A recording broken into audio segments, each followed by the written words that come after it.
우리 다 같이 일어나서 하나님의 말씀 교독하도록 하겠습니다. 요한복음 9장 1절에서 12절 그리고 35절에서 41절까지의 말씀입니다. 우리 서로를 향해서 예수님 때문에 행복하십시오, 그리고 행복의 통로가 되십시오 라고 인사합니다. 예수님 때문에 행복하십시오, 그리고 행복의 통로가 되시기 바랍니다. 아멘. 사람들은 삶과 세상을 다양하게 봐요. 그리고 해석을 하죠. 근데 거의 대부분 많은 사람이 두 가지 그 해석의 틀을 가지고 자기의 삶과 세상을 바라보고 해석하는 것 같아요. 첫 번째가 우연이라고 하는 관점입니다. 진화론적인 관점이라고 할 수 있죠. 모든 것은 우연히 시작되어서 우연히 완성되고 지금도 무언가는 우연을 통해서 이루어져 가고 있다라고 보게 되는 거고요. 두 번째 관점은 모든 것은 이유와 목적이 있다는 겁니다. 어떤 전능자가 이 땅에 보여지고 보이지 않는 모든 것들을 특별한 이유와 목적을 가지고 만들어냈다는 거예요. 이 두 번째 관점이 성경적 관점이라고 할 수가 있습니다. 하나님께서 이 모든 것들을 만드셨을 때는 분명한 만드신 이유가 있고 그 목적을 두고 만드신 거라는 거죠. 그러면 그 이유와 목적이 뭘까요? 성경에 보면 시편 148편 3절부터 5절까지의 말씀에 이렇게 말씀하거든요. 같이 한번 읽어볼까요? 같이 읽습니다. 시작. 해와 달아 그를 찬양하며 밝은 별들아 다 그를 찬양할지어다. 하늘의 달들도 그를 찬양하며 하늘에 있는 물들도 그를 찬양할지어다. 그것들이 여호와의 이름을 찬양함은 그가 명령하심으로 지음을 받았음이로다. 이사야 43장 21절 읽겠습니다. 이 백성은 내가 나를 위하여 지었나니 나를 찬송하게 하려 함이니라. 아멘. 이 땅에 세워진 만들어진 모든 피조물, 심지어 인간까지도 무엇하기 위한 이유와 목적을 가지고 만들어졌다고요? 하나님을 찬양하게 하시려고 그 이유 가운데 만들어지고 그 목적을 이루도록 만들어진 것이다, 이 말씀을 하고 있습니다. 모든 피조물이 하나님을 찬양하도록 만들어졌기 때문에 그 찬양하는 인생으로 살도록 하나님의 통치 아래 살아가는 것이 사람이라고 할 수가 있어요. 이것을 예수님께서 마태복음 10장 29절 말씀을 통해서 참새의 비유를 통해 하나님의 이 통치하심이 뭔지를 간단하게 우리에게 알아듣기 쉽게 이렇게 말씀하십니다. 참새를 통해 이렇게 말씀하죠. 참새에게 땅에 떨어지는 거, 그거 지 맘대로 떨어지는 거 아니다. 하나님이 계획하심에 하나님께서 허락하지 않으면 떨어지는 것이 없어. 무슨 말이죠? 이 땅에 눈에 보이고 보이지 않는 모든 것들은 다 하나님의 통치 안에서 그의 이유와 목적을 쫓아 만들어지고 진행되고 없어지게 된다라는 거예요. 하나도 그 어떤 것도 하나님의 통치 안에서 벗어날 수 있는 게 없다는 거죠. 그것이 아무리 사소한 참새라 하더라도 다 하나님의 계획 안에 이루어지는 것이다, 그 말씀을 하는 것입니다. 오늘 말씀을 통해 한 사람, 맹인된 사람, 날 때부터, 뱃속에 있을 때부터 보지 못했던 맹인, 지금으로 말하면 시각장애자, 그를 통해서 하나님의 통치 안에서의 이유와 목적을 갖고 살아가는 삶이 뭔지를 우리에게 가르쳐 주시죠. 죄인을 향한 하나님의 마음이 어떠한지 날 때부터 맹인되었던 그 사람을 통해 알게 하시는 거예요. 근데 이 말은 오해하시면 안 됩니다. 이렇게도 오해할 수 있어요. 그럼 이 사람이 뱃속에 잉태되었을 때부터 눈이 만들어질 때 그때 보지 못하도록 하나님이 눈을 안 보이게 만들었다는 거냐? 그게 아니에요. 우리 하나님은 무지막지한 분이 아니라는 겁니다. 우리는 다 죄 가운데 살아가요. 죄라고 하는 것은 우리의 몸과 영혼과 감정과 생각에 부정적인 영향을 항상 미칩니다. 때로는 직접적으로, 때로는 간접적으로 미쳐요. 그것이 내 육신으로 올 때는 질병으로 올 때도 있어요. 그렇다고 모든 질병이 죄의 결과라고 말하지는 않습니다. 하지만 간접적으로 영향을 미치게 되는 거죠. 그런 의미에서 이 사람이 태어날 때 눈의 질병을 안고 보이지 않는 질병을 안고 태어나도록 하나님이 특별한 목적 가운데 허락했다, 허용했다라는 의미로 받아들이면 될 것입니다. 그래서 이 맹인의 삶을 통해서 하나님의 육신의 치료하심, 영혼의 치료하심이 무엇인지 보여주고, 그리고 그 가운데 그 하나님을 만난 자가 해야 될 하나님께 영광을 올려드리는 삶, 그 삶이 바로 이 삶이다. 그것을 보여주기 위해 이 맹인이 날 때부터 보이지 않게 된 거다. 그 얘기를 하고 있는 거지요. 바로 이 사람을 예수께서 항상 논쟁거리가 되는 날에 치료하셨어요. 어느 날이죠? 안식일에 이 맹인을 치료하신 거예요. 이 사람은 유대사회에서 아마 이랬을 겁니다. 날 때부터 맹인 되었으니까 저주받은 죄인 취급을 받았을 거예요. 묻잖아요. 이 부모의 죄 때문에 이 사람이 눈이 안 보이는 건가요? 아니면 이 사람의 죄 때문에 눈이 안 보이는 건가요? 이 사람들이 그렇게 믿고 있었다는 거예요. 둘 중에 하나라는 겁니다. 부모의 죄 때문이든 이 아이가 태어나기도 전부터 죄를 타고 나서 눈이 안 보이게 된 겁니까? 지금 그렇게 믿고 있는 거예요. 근데 이 사람들이 저주받은 죄인 취급하는 이 사람에게 예수님이 찾아가셔서 그의 눈을 활짝 열어 제키신 거죠. 그래서 그게 아니라는 걸 보여주는 거예요. 너희들이 말하고 믿고 있는 저주받은 죄인이 아니다는 겁니다. 이 맹인의 삶은 그런 의미에서 맹인이 된 것이 아니다. 찾아가 그를 눈을 뜨는 그 치료함을 통해서 보여주게 된 겁니다. 바로 이 맹인의 삶을 통해 구원하시고자 하시는 하나님의 마음이 뭔지 이 맹인을 통해 보여주려고 하는 거다. 그리고 구원하신 그 하나님을 향하여 찬양과 경배와 영광을 올려드리게 하는 것, 그게 바로 너희들의 인생인데 날 때부터 맹인된 이 사람을 통해 보여주고자 그렇게 하신 거야. 너희들이 믿고 알고 있는 것처럼 저주받은 죄인의 모습이 아니다. 그 이야기를 지금 하고 계시는 거죠. 그러면 이것을 알았다면 보통의 사람들이라고 한다면 이 치료함의 역사 얼마나 기쁩니까? 날 때부터 보이지 않던 그 눈, 한 번도 빛 한 번 보지 못한 그 눈이 열려 빛을 보게 되어 사람을 보게 됩니다. 그의 부모를 보게 된 거죠. 그 옆에 있는 모든 사람이 함께 기뻐할 수 있잖아요. 즐거워할 수 있잖아요. 그리고 그것을 두고 하나님께 영광과 찬송을 올려드려요. 그 목적인 거죠. 근데 치료된 이 사람을 보고서 이 유대사회에 두 극단적인 반응이 보이는 걸 볼 수가 있어요. 바리새인들은 기뻐하지 않아요. 전혀 기뻐하지 않습니다. 바리새인을 중심으로 유대의 종교 지도자들은 이 사실을 전혀 기뻐하지 않아요. 이 사실을 바로 치료된 그 사람이 눈앞에 있어요. 그것을 보면서도 들으면서도 그것을 가지고 기뻐하며 하나님의 영광을 올려드리지 않습니다. 반면에 예수님을 만나 치료받은 맹인은 어떤가요? 이 사람은 하나님 기뻐하며 그 가운데 자신의 삶의 변화를 겪는 것을 볼 수가 있습니다. 바리새인들이 기뻐하지 않는 것, 그들이 기뻐하긴커녕 이 사실을 두고 누구나 기뻐할 수 있을 이 치료의 역사를 두고 분노하는 것을 볼 수 있어요. 분노하는 데 두 가지 이유가 있습니다. 예수님이 보라는 듯이 꼭 치료하는 날이 있어요. 어느 날일까요? 안식일이에요. 여러분, 유대인들에게 안식일이 어떤 날입니까? 일하면 안 되는 날이에요. 절대로 일하면 안 되는 날입니다. 걸음 수도 정해져 있어요. 먹는 것도 미리 다 준비해 놓는 겁니다. 그런데 예수님이 보라는 듯이 어느 날 치료하셔요? 안식일에 하시는 거야. 이 유대인들이 보기에, 바리새인들이 보기에 예수님이 지금 뭘 하고 있는 겁니까? 일을 하고 있는 거예요. 율법을 깨트리고 있는 거예요. 율법을 무시하고 있는 것처럼 그렇게 보인다는 거예요. 안식일에 예수님이 맹인을 치료한 게 이 유대인들, 특히나 바리새인들에게 분노를 일으킨 거예요. 분노를. 안식일을 깨는 것처럼 보이잖아요. 거룩한 그 안식일을 무시한 것처럼 보이잖아요. 결국은 하나님을 무시하는 것처럼 보이기 시작하는 거예요. 그러니까 싫어하는 거지요. 그리고 또 한 가지는요, 자신들이 저주받은 죄인이라고 낙인 찍어 놓았던 그 맹인이 치료된 거예요. 그것도 누구를 통해서 치료됐어요? 예수님을 통해서 치료됐어요. 그것도 안식일에.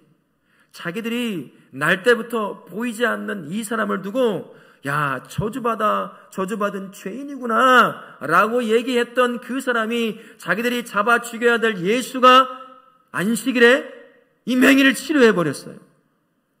바리새인들의 입지가 어떨까요? 이 유대사회에서 자기들이 그렇게 하고 믿고 다 믿게 만들어 놓은 그 사람이 꼴보기 싫은 예수가 그걸 치료해 놓은 거예요.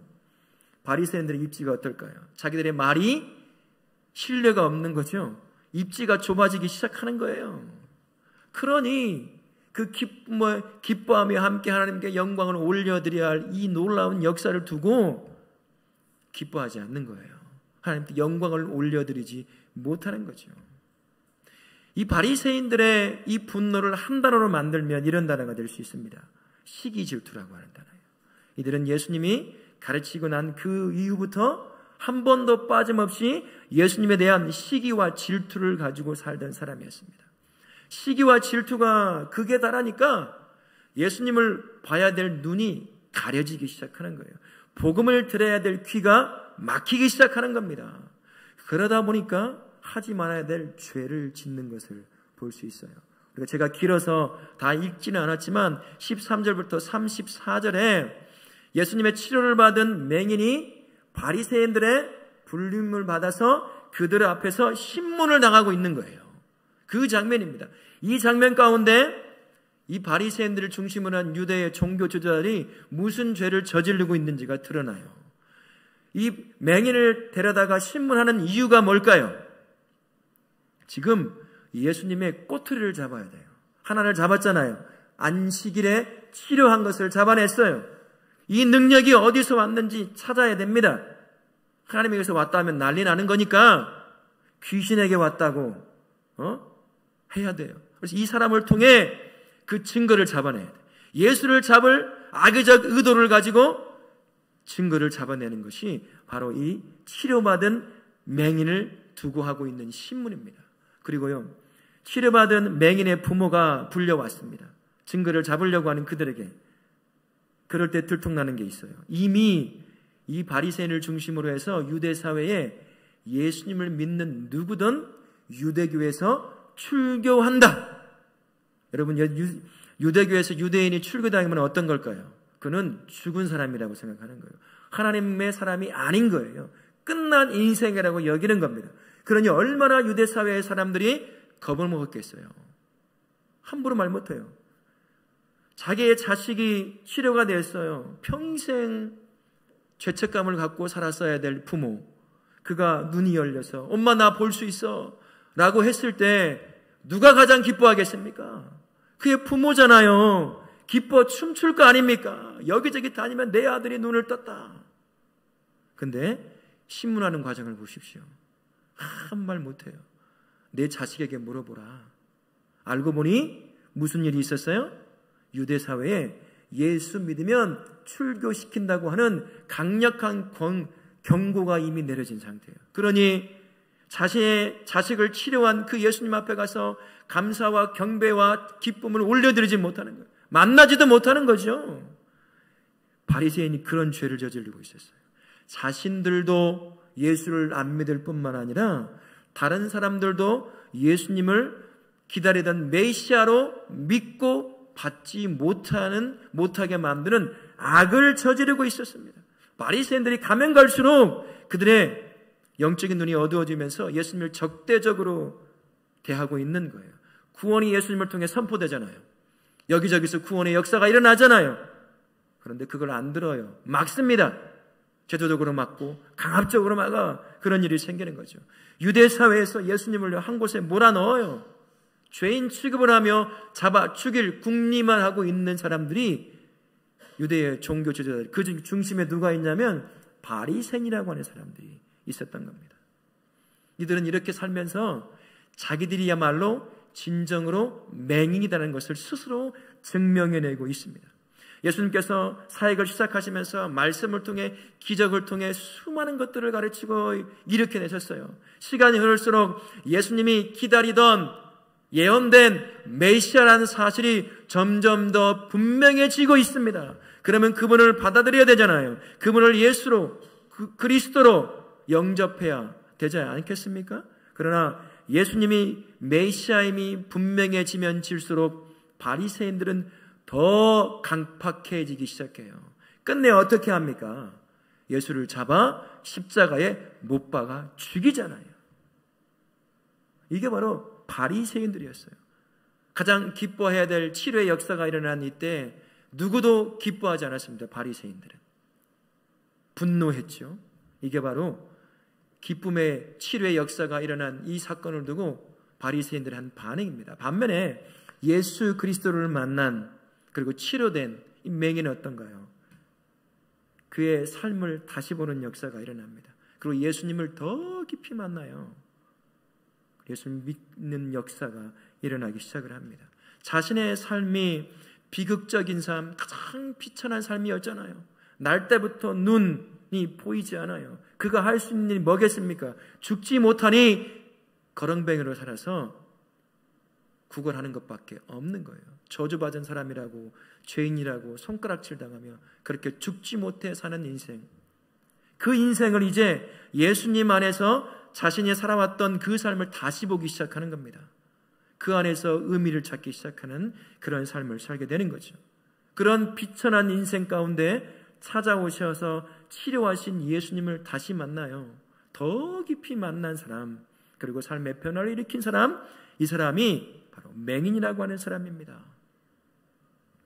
이해할 수 없었던 자신의 인생, 누가 이해할 수 있어요? 날 때부터 맹인되어 저주받은 죄인 취급받았던 이 한 사람이 그 인생을 누가 이해할 수 있겠습니까? 본인도 이해 못해요. 부모도 이해 못하겠죠. 그러나 예수님을 만나면서 이 맹인이요, 자신의 그 비천했던 그 인생 삶을 다시 보게 됩니다. 자신의 인생에 자신의 모습을 본 모습, 진짜 실체를 보기 시작하는 거예요. 신문 가정 가운데 이 사람이 자신의 과거의 삶을 다시 봅니다. 눈 감고 있을 때, 보이지 않았을 때는 애초에 보이지 않았어요. 주변의 사람들이 저주받은 사람이라고, 죄인이라고 날 때부터 들었으니 이제 귀에 딱지가 될 대로 들었잖아요. 무감각하죠. 그래서 그런가 보다 하고 살았을 겁니다. 그런데 눈이 활짝 열렸어요. 자신이 눈이 보이지 않는 그때 그 삶이 보이기 시작하는 거예요. 그 삶이 얼마나 비참한 삶이었을까. 우리는 눈이 안 보여본 적이 없잖아요. 혹시 노안이 오신 분 계셔요? 저도 노안이 와서 날파리가 왔다 갔다 하다가 사라졌다가 또 생기기도 하더라고요. 잘 안 보여서 안경 벗고 성경 읽어야 되고, 이 정도만 돼도 굉장히 불편하고 힘들어요. 그런데 날 때부터 보이지 않는 사람이었어요. 사람들에게는 저주받은 죄인이라고, 에라 돈 던져주고 먹을 것 던져주는 그 비천한 인생을 살던 자신의 모습을 눈이 딱 열리니까 그게 얼마나 비참한 삶인지를 깨닫는 거죠. 동시에 그 비참한 삶 가운데 그게 뭐라고 찾아오셔서 예수님이 치료하시는 그 은혜를 누리는 존재가 되었는가. 자신의 실체의 모습을 깨닫는 거예요. 얼마나 비천한 모습이었는지를 깨달을 뿐만 아니라 그런 인생을 향한 하나님의 사랑이 얼마나 크고 넓은지도 동시에 깨닫는 거예요. 자신의 삶이 그런 삶이라고 하는 것을 깨닫게 되는 거죠. 더 이상 다른 사람이 말하는 것처럼 내 인생은 저주받은 죄인의 인생이 아님을 깨닫는 거예요. 그러면서 자신의 인생이 하나님의 통치 안에서 이유와 목적을 가진 사람이라는 삶이었다는 것을 깨닫기 시작하는 거죠. 신문 과정 가운데 그의 고백 곳곳에 이런 것들이 숨겨져 있습니다. 뿐만 아니라 자신을 알아가요. 예수님 안에서 자신이 어떠한 존재였는지, 어떠한 존재였고 지금은 어떠한 삶을 사는 존재인지를 깨닫는 그가 자신을 알아가면 갈수록 예수님이 누군지를 더 깊이 알아가요. 그러면서 예수님에 대한 믿음도 살아가는 것을 볼 수가 있습니다. 신분이 거듭돼요. 그러면서 예수님을 더 생각합니다. 만약에 그냥 예수님의 치료만 받고 이 사람이 그냥 떠났어요. 그러면 어땠을까요? 치료받은 것만 기뻐했을 거예요. 그러고 끝나버렸을 겁니다. 더 이상 31절부터 마지막 절까지 이야기는 없었을 거예요. 그렇게 끝나버렸을 겁니다. 그러나 그가 마지못해 끌려왔어요. 유대인들에게 끌려와서 신문을 당하고 있습니다. 물어보는 것에 질문을 듣고 말을 해야 될 거 아니에요. 질문을 받으면서 예수님이 누구였지? 내가 누구였지? 어떤 삶을 살았지? 더 깊이 생각을 거듭하기 시작하는 겁니다. 그러면서 자신의 인생이 어떠한 인생이었고 지금은 무슨 인생이고 내 인생을 향한 하나님의 마음이 뭔지를 그 과정 가운데 이전에는 생각지 않았을 때는 한 번도 느끼지 못했던 것들을 그때서야 깨닫기 시작하는 거예요. 더 깊이 깨닫기 시작하는 겁니다. 그래서 이 맹인에게 바리새인들이 행하고 있는 이 신문 이 자체가 자신이 누구고 예수님이 어떠한 분인지에 대한 은혜를 깨닫는 은혜의 수단으로 작용을 하게 되는 걸 볼 수가 있어요. 이 맹인이요, 신문 과정 가운데 예수님을 향한 고백을 한번 들어보세요. 그의 믿음이 어떻게 자라는지. 11절에 처음 불려가서 얘기를 해요. 야, 그 사람이 누구냐? 라고 묻자 맹인이 뭐라고 말하는 줄 아세요? 그 사람이라고 말합니다. 예수님을 두고 뭐라고 말하냐면 그 사람. 이 맹인 예수님이 누군지 아무도 몰랐어요. 예수님이 누군지 몰랐어요. 몰랐는 사람이었어요. 그런데 신문이 계속돼요. 이것저것 물어봅니다. 그러니 대답을 해야 되겠죠. 그러면서 17절에 그가 예수님을 향한 고백의 단어가 바뀌는 걸 볼 수가 있어요. 뭐라고 합니까? 선지자가 아닐까. 하나님의 뜻을 품고 이 땅에 온 분이 아니겠느냐. 그런 의미로 다가오는 거죠. 점점 예수님의 실체에 가까워지는 것을 볼 수가 있어요. 여기서 멈추지 않아요. 더 물어보고 이제 흠을 잡으려고 하니 그런 모든 질문들 가운데 33절에 보면 선지자라고 고백했던 예수님을 두고 이렇게 고백하는 걸 볼 수가 있습니다. 이 사람이 하나님께로부터 오신 분이 아니겠느냐. 무슨 말이냐면요, 애둘러 말한 겁니다. 지금 이 사람이 하나님이 보낸 메시아가 아니겠느냐.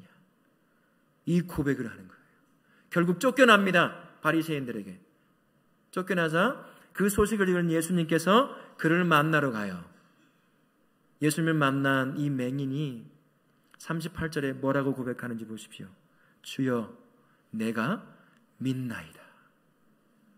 평생 지금까지 눈 한 번 뜨지 못하고 맹인으로 살던 이 사람이 예수를 만나 눈을 여니 자신의 인생이 비천하고 비참한 죄인의 삶이 아니라 하나님의 특별한 통치 안에서의 이유와 목적을 가진 귀한 삶이었다는 것을 깨달았을 뿐만 아니라 그 예수님이 진짜 메시아라는 사실을 보게 되는 거예요. 그리고 그를 주님이라고 고백하고 믿는 믿음의 역사가 이 맹인에게 일어난 거죠. 맹인은 바리새인들과 참 달랐던 겁니다. 그 안에 일어났던 그 치료함의 역사를 믿음으로 받은 거예요. 그리고 믿음 가운데 보게 된 자신의 인생을 발견하게 된 거고 그 인생을 의미 있게 만드신 예수 그리스도가 메시아임을 보고 그를 믿는 거죠. 그는 맹인이었지만 진정으로 모든 것을 볼 수 있는 사람이 된 거예요. 눈은 육인의 눈도 떠졌고 영의 눈도 떠져서 이제는 바리새인들은 보지 못하는, 육의 눈은 떴지만 보지 못하는, 예수님을 보지 못하는 사람과 달리 이 사람은 육의 눈과 함께 영의 눈이 딱 떠지니 예수님을 보게 되는 거죠. 그래서 그분을 메시아로 고백하게 되는 겁니다. 예수님을 만나 눈이 열린 이 맹인의 삶은요, 성도의 삶이 어떤 삶이 되어야 할까를 가르쳐 주십니다. 성도는 영의 눈이 열린 사람입니다. 믿으십니까? 성도는요, 영의 눈이 열린 사람이에요. 자신의 삶을 볼 수 있는 사람입니다. 자신의 삶에 하나님이 행하시는 그 하나님의 뜻, 역사의 이유와 목적을 볼 수 있는 사람이 이 땅에 딱 한 종류의 사람밖에 없어요. 바로 성도라고 하는 사람입니다. 예수님을 믿게 된 성도라고 하는 사람이에요. 성도는 자신의 삶을, 자신의 실체를 언제나 그대로 보는 사람이어야 한다는 거예요. 성도는.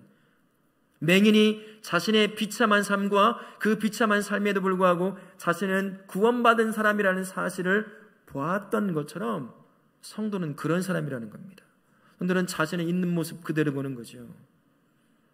자신이 얼마나 큰 죄인이었는지, 죄와 짝하여 죄의 종되어 죄 가운데 살다가 죄의 아픔을 겪다가 영원한 죽음으로 갈 수밖에 없는 것을 운명으로 타고난 사람이 자신이라고 하는 것을 깨닫는 사람, 그 사람이 성도예요. 그래야 그 운명 가운데 운명을 깨고 구원의 역사를 이루시는 그 예수님, 내 인생이 구원받을 인생이라는 것을 아는 거죠. 그래야 그 구원의 기쁨과 감격이 사라지지 않아요. 예수님을 통해 내 영의 눈이 열렸을 때 나의 실체를 봐야 합니다. 여러분, 저도 그렇고요. 우리는 지옥으로 갈 죄인이었습니다. 그게 우리였어요. 그러나 이제 예수 안에서 구원받은 자가 된 거예요. 그래서 우리는 감격할 수가 있습니다. 우리는 기뻐할 수가 있어요. 내가 놓여져 있는 상황과 상관없이 그것만 가지고 우리는 기뻐 찬양으로 하나님께 영광과 기쁨을 올려드릴 수가 있는 겁니다. 이게 성도입니다. 성도는 자신의 삶을 제대로 보는 사람이에요. 우리 모두 여기 앉아 계신 성도님들은 눈이 열린 맹인이 되시기 바랍니다. 바리새인이 아니라, 육의 눈은 열렸지만 영의 눈이 닫혀있는 바리새인이 아니라 영의 눈이 열린 맹인의 삶이 여러분의 삶이 되시길 바랍니다. 바리새인들은요, 예수님을 믿지 않으니까 영의 눈이 열리지 않은 거죠. 그러니 자신들이 회칠한 무덤이라는 것을 못 봐요. 못 알아먹어요. 예수님이 그렇게 욕하듯이 가르쳤음에도 불구하고 못 깨닫습니다. 사람들이 자신이 살아왔던 율법적인 작은 그 삶을 두고 막 칭찬하니까 그게 자신의 삶인 양 착각에 빠져 살아갔던 사람들, 그 사람이 유대의 종교 지도자들이요, 그 중심에 바로 바리새인이라고 하는 사람이 있었던 거죠. 육의 눈은 열렸습니다. 그러나 영의 눈이 갇혀 있어서 자신의 실체, 자신의 본 모습을 몰라요. 그러니 메시아로 오신 예수 그리스도 그 옆에 있는 맹인 되었던 사람은 눈이 열려 그분을 바라보고 구원의 은혜를 누리지만, 눈이 열렸다고 자랑하던 그들은 그 예수님을 못 보는 거죠. 그 예수님을 죽이고자 하는 적대 세력으로 남게 되는 겁니다. 그리고 성도는 자신의 삶이 하나님의 통치 안에서 이유와 목적을 가진 삶이라는 것을 깨닫게 됩니다. 만약에 맹인에게 예수님을 만나지 않고 어떤 사람이 와서요, 오늘 앞부분, 오늘 본문의 앞부분에서 예수님이 말하는 것처럼, 야, 당신이 맹인 된 거 하나님의 계획에 있는 거야 라고 얘기했다고 한번 생각해 보세요. 치료되기 전에 맹인으로 구걸하고 있는 나에게 와서, 야, 너 아프지만 그거 하나님의 특별한 계획 가운데 있는 거야. 그러니 불평하지 마 라고 얘기했다고 해보십시오. 이 맹인이 어떻게 했을까요? 가장 먼저 하나님을 저주했을 겁니다. 그리고 자신의 인생을 다시 한번 저주하고요, 어디 있는지 모르지만 소리 나는 그쪽에 침을 탁 하고 뱉으며 손을 뻗어 잡을 수 있으면 멱살을 잡고 흔들어댈 거예요. 네가 한번 날 때부터 맹인으로 한번 살아봐라. 네가 한번 맹인으로 구걸해봐라. 저주받은 죄인으로 한번 살아봐라. 쉽게 네 인생이 하나님의 계획 안에 있다고 말할 수 있을 것 같으냐? 말 못하죠. 그런 이 인생에 예수님이 찾아오셨잖아요. 그리고 눈을 열어주셨어요. 육의 눈뿐만 아니라 영의 눈까지 열어주셨어요. 자신의 그 비참했던 맹인의 삶이 이젠 비참한 삶이 아니었던 걸 아는 겁니다. 하나님의 특별한 통치 안에서의 이유와 목적을 가지고 있는 그 삶의 의미가 있는 삶이었다는 것을 알게 되는 거예요. 이 긴 구절에서 이 맹인의 입에서 단 한 번 불평과 원망의 소리가 안 나와요. 이게 영의 눈이 열린 성도가 자신의 삶을 대하는 태도입니다. 우리 모든 성도님들은 영의 눈이 열린 맹인의 영의 눈을 가지실 수 있기를 바랍니다. 육의 눈으로 여러분의 삶을 좀 한번 보세요. 얼마나 불만스럽습니까? 거울만 봐도 내 마음에 들지 않는 나의 얼굴, 배는 볼록, 주름은 축 처져 있지. 내 자식은, 죄송해요, 사투를 써서 징하게 말도 안 듣죠. 돈은 왜 이렇게 없어요? 모든 것이 불만스러워요. 포기하고 싶게 만들죠. 원망거리가 가득 찬 거죠. 내 육의 눈으로 내 인생을 보면, 내 삶을 보면 다 그것뿐이에요. 그냥 하나도 마음에 드는 게 없어요. 전부 다 불평, 원망, 그런 거리라는 거죠.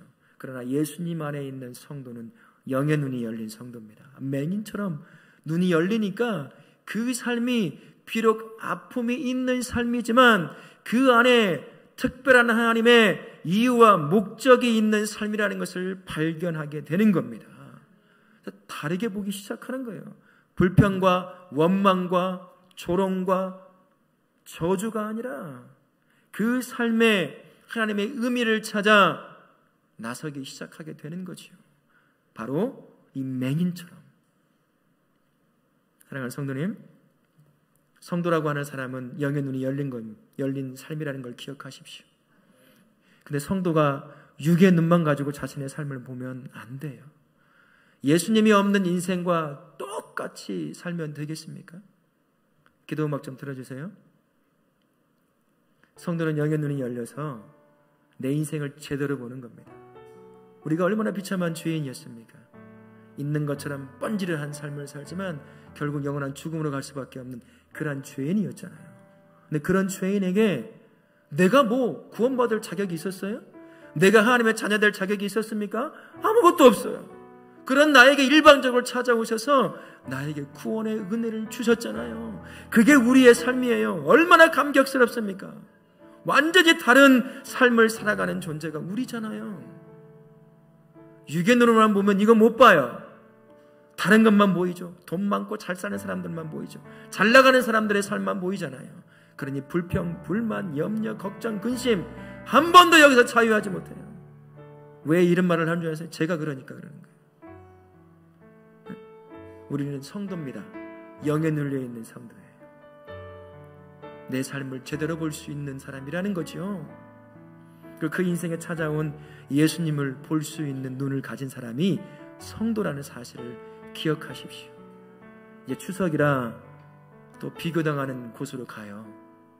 며느리 비교당하고 자식들 비교당하고 뭐 이런 비교를 당하잖아요. 가고 싶지 않을 수도 있어요. 누가 그러더라고요.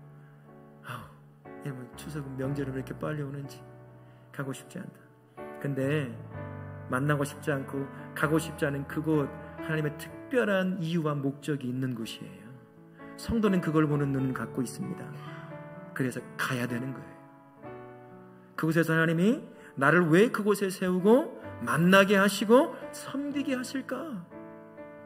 우리 성도는 그것을 보는 눈이 있어서 봐야 하는 거예요. 왜 그곳에 힘든 시어머니 만나야 돼요?